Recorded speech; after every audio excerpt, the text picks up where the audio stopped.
Si ustedes piensan que esto lo ha hecho la jueza, que ha escrito, ¿cuántas son? 119 páginas. 109 páginas, sí. Para reaccionar a esos medios. Igual la pregunta es por qué esos medios quieren manchar a la jueza de la Dana el día que ella decide pedir la imputación de Carlos Mazón. Quizás la pregunta sea esta. Pues sea o no casualidad, la decisión de esta jueza instructora llega después de que se hayan difundido los audios en los que el marido de la magistrada, que estaba presente en la sala como observador, interviene e incluso formula preguntas a las víctimas. OK Diario ha publicado esos audios que demostrarían que la magistrada recibiría órdenes de su marido. Escuchen ustedes y juzguen. Víctimas de la Dana denunciaron que mientras ellos estaban declarando ante la jueza, estaba allí con ella también su marido, que es juez y que no tiene nada que ver con esta causa, y sin embargo pues él también les interrogó. Esos audios los publica hoy OK Diario. El Consejo General del Poder Judicial los está investigando. Sí, lo indica arriba. En el otro, en este móvil no. En los audios publicados por OK Diario se escucha la voz del juez de instrucción Jorge Martínez Rivera interrogando a dos testigos familiares de víctimas de la Dana. El magistrado es ajeno al caso porque quien lo instruye realmente es su esposa, la jueza Nuria Ruiz.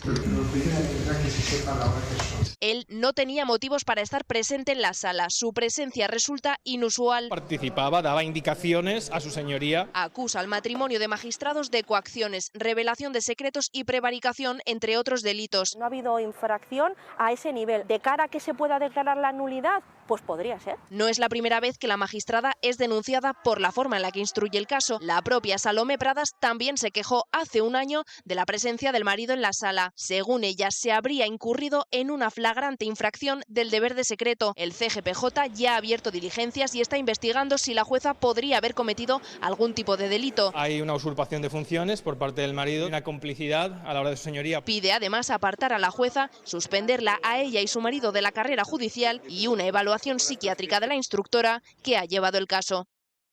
Vamos con otro... En primavera ya saltó una información en relativa a unas fotografías que se hacen en el lugar donde tienen lugar los interrogatorios, en la parte de arriba en la que se ve al marido de la jueza y a su hijo o hija, ahora no recuerdo muy bien, hablando con ella después de concluir las testificales. Hay una primera información en la que se habla de que ya se apuntaba que el juez, marido de la instructora de la Dana, estaría interviniendo en las testificales. Nada más lejos de la realidad, porque la testifical ya había concluido y él aparece allí con el hijo de ambos. Bien.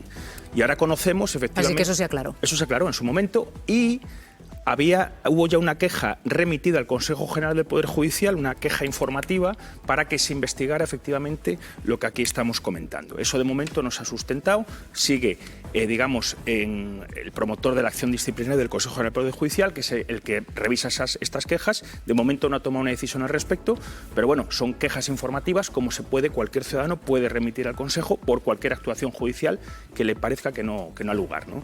Bien, y ayer conocemos efectivamente unos audios en los que también aparece, o aparecería, porque hay que verificar la autenticidad de los mismos, el marido de la instructora de la Dana hablando con una víctima que al parecer había declarado también.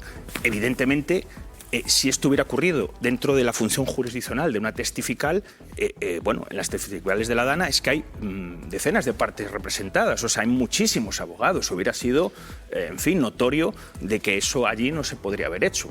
O sea, llama la atención que ese audio probablemente sea de fuera, es la creencia que tengo, de fuera de una declaración testifical al uso, y que se utiliza con fines instrumentales. Ahora el CGPJ, entiendo, ¿no? Sí, efectivamente. Claro, si ustedes piensan que esto lo ha hecho la jueza, que ha escrito, ¿cuántas son? 119 páginas. 109 páginas, sí. Para reaccionar a esos medios, igual la pregunta es por qué esos medios quieren manchar a la jueza de la Dana el día que ella decide pedir la imputación de Carlos Mazón. Quizás la pregunta sea esta. Joaquín, y ahora en esta situación, lo que pide la jueza de la Dana al Tribunal Superior de Justicia de Valencia es que impute a Carlos Mazón. ¿Qué escenarios se abren a partir de ahora y cuáles serían los plazos?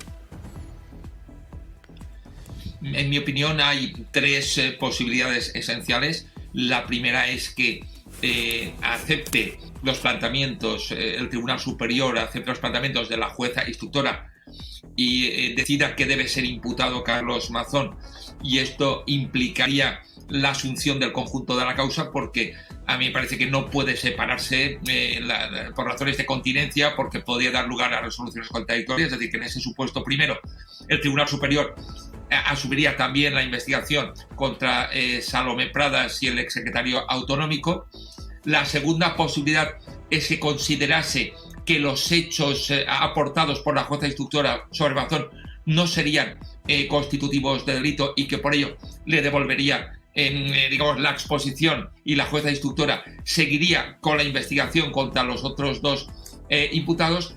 Y la tercera posibilidad, que suele ser frecuente cuando no está acabado por completo una instrucción, sería que considerara que esos hechos contra Mazón pueden ser constitutivos de delito, pero que no existen indicios reforzados, porque contra los aforados no vale cualquier tipo de indicio, sino la propia jueza instructora en abstracto antes ya habría planteado la exposición razonada, sino que hace falta indicios reforzados. Y en esa tercera hipótesis, lo que haría el Tribunal Superior es plantearle que agote la instrucción, que siga investigando y que al final de la misma, si surgen nuevos indicios contra Mazón, eleve la exposición razonada. Yo creo que en estas tres posibilidades, con seguridad, se va a mover la respuesta del Tribunal Superior. No hay plazos cerrados, pero lo más probable es que sea en unas semanas. No creo que esto se demore varios meses. Joaquín, cuando se habla de la necesidad de indicios reforzados, esto sucede porque Mazón es aforado, ¿no? A otro ciudadano no nos sucedería. Sin duda ninguna. De hecho, la magistrada instructora de Catarocha en varias resoluciones ya ha dejado entrever que si Mazón no estuviera aforado, ya la habría citado a declarar como investigado, y por ello le ha ofrecido declarar voluntariamente, porque se están practicando diligencias que le pueden afectar. Lo que ocurre es que para citar a cualquier persona como investigada basta que contra ella haya unos hechos que tengan un encaje delictivo y que además no pueda descartarse que pueda haber participado sin más.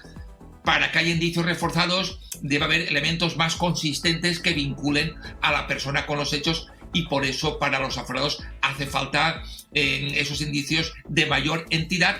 Al principio la magistrada instructora no valoró que existieran, pero ahora, después de haber realizado muchas diligencias en el entorno de Mazón, como hemos visto, ha habido un careo, como apuntaba Mateo Balín ahora, entre el jefe de gabinete y Salomé Pradas. Ha declarado el chofer, los escoltas, todos los cargos políticos. Tras agotar esas diligencias, la jueza instructora considera que sí que ahora existen indicios reforzados, pero en caso contrario, si no fuera aforado, con toda seguridad ya hace tiempo que Mazón hubiera declarado como imputado. La jueza de la Dana, que le ofreció por tierra, mar y aire a Mazón que fuese como imputado, acompañado de su abogado. Lo que pasa es que él lo ha rechazado. ¿En cuántas ocasiones se le ofreció? Se lo ofrece 2 veces, además en momentos muy relevantes, en los cuales incluso desde la estrategia de defensa que podría tener a partir de ahora hubieran sido para él interesantes. Pero él en fin, declinó esta oferta de la jueza.